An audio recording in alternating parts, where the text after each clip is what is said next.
এটার কারণ হচ্ছে তুমি একটা জেন্টাল না। আরিফিনের স্ত্রী একেবারে খাস বরিশাল্যা, এক কথায় বলতে গেলে বরিশাল্যাদের সেরা।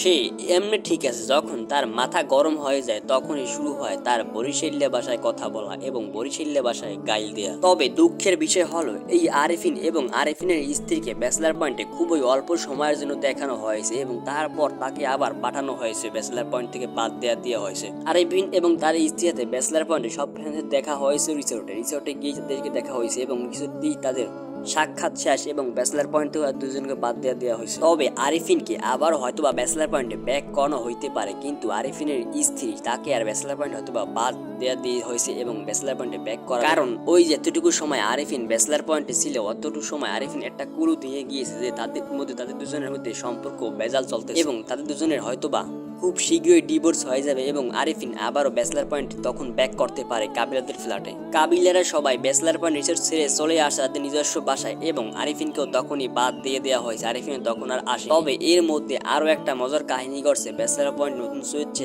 আরো একজনের এন্ট্রি, সে হলো শুভর কাজিন ব্যাচেলার পয়েন্টে আবারও আসছে। আপনারা যারা ব্যাচেলার পয়েন্ট 1 সিজন থেকে দেখছেন তারা আশা করি শুভর কাজিনকে একবারও হয়তোবা দেখছিলেন। সেই শুভর কাজিনই আবার ব্যাচেলার পয়েন্টে আসছে কাবিলাদের বাসায় না জানিয়ে। তখন ঘটছে আরেক বিপদ। কাবিলাদের বাসার যে দারোয়ান সেই ভাবছে চোর, তাই যেন তাকে ধরে মারধর শুরু করেছিল। উল্টো সেই মেরে শুভর কাজিন তাহার পর ব্যাচেলার পয়েন্টে কাবিলাদের বাসায় চলে আসছে দারোয়ানকে মারধর করেই।